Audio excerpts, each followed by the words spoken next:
Sa ngalan ng Ama at ng Anak at ng Espiritu Santo. Panginoon, isugo mo ang iyong Espiritu at pagpanibaguhin mo ang muka ng aming mundo.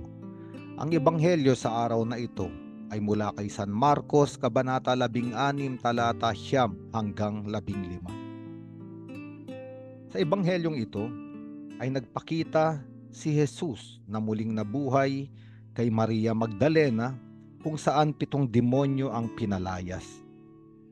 Kaya nga, nagpunta si Maria Magdalena sa mga alagad ni Jesus at ibinalita ang kanyang nakita.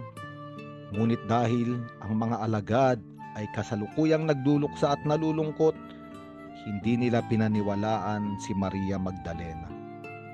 At may 2 alagad din na papunta sa bukid, kung saan ay inihayag ni Jesucristo at ipinakita ang kanyang sarili na muling nabuhay. At ang 2 alagad na ito ay bumalik din sa kanilang mga kasamahang alagad upang sabihin ang kanilang nasaksihan.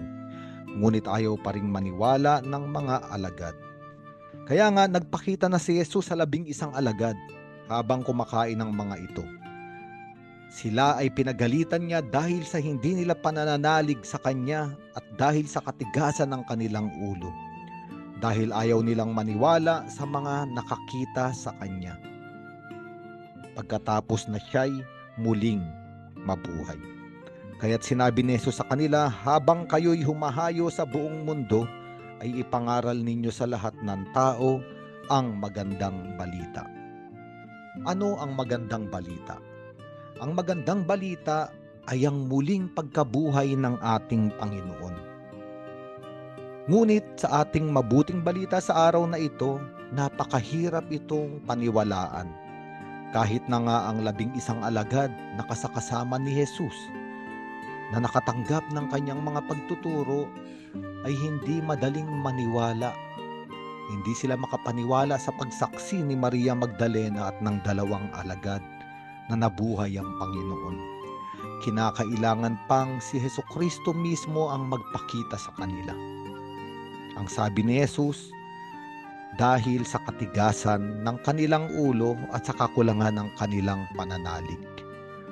Kaya nga ang Ebanghelyong ito ay nag-aanyaya sa atin na totoong maniwala na si Jesus ay muling nabuhay. At ito ang mabuting balita na kailangan din nating dalhin sa sanlibutan. At paano ba natin ipapamalita na si Jesus ay muling nabuhay? Kailangan maranasan muna natin ang muling pagkabuhay sa sari-sarili nating kasaysayan. Sapagkat dito lamang natin mahahawakan ang kapangyarihan ng Kristo, ng Mesiyas na nagtagumpay sa kamatayan. Kung sa tulong niya, sa kanyang pangangalaga sa atin at sa ating pananampalataya sa kanya, tayo ay ibinangon din sa libingan ng ating mga buhay. Kaya nga, huwag nang patigasin ang ating ulo. Huwag patigasin ang mga ulo. Ang ibig sabihin ay huwag nang magdahilan ng kung ano-ano. Huwag maniwala sa panukala ng mundo. Ngunit maniwala gamit ang pananampalataya. At tayo ay inaanyayahan ng Panginoon na maging konkretong karanasan ang tagumpay sa kamatayan sa ating mga kasaysayan sa pamamagitan ng pananampalatayang kanya ring bigay sa atin. Hindi madaling magpahayag ng mabuting balita. Kung paanong hindi agad pinaniwalaan ng mga alagad si Maria Magdalena at ang 2 alagad na nakakita, marami ring tao ang balot ng kalungkutan at nagluluksa. Marami ring tao ang nakakulong sa kabiguan. May mga mapait na kasaysayan. At katulad ng mga alagad, ipahayag man na si Jesus ay muling nabuhay, hindi nila agad mauunawaan. Ngunit kapag nasaksihan nila na tayong mga nagpapahayag ay totoong humaharap sa buhay, naglalakbay sa buhay ng may lakas, ng may pag-asa. Kahit na dumadaan sa mabibigat, na mga dalahin, na mga pagsubok, nakikita nilang mga Kristiyano ay araw-araw bumabangon. Maniniwala ang mga taong ito.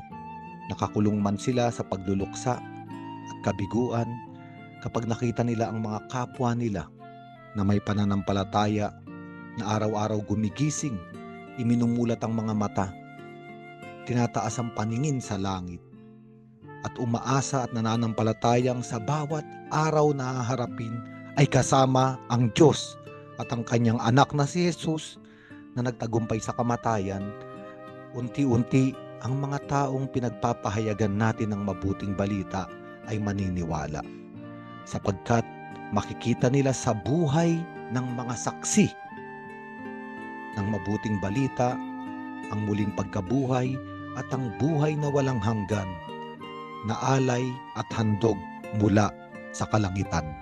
Sa ngalan ng Ama at ng Anak at ng Espiritu Santo.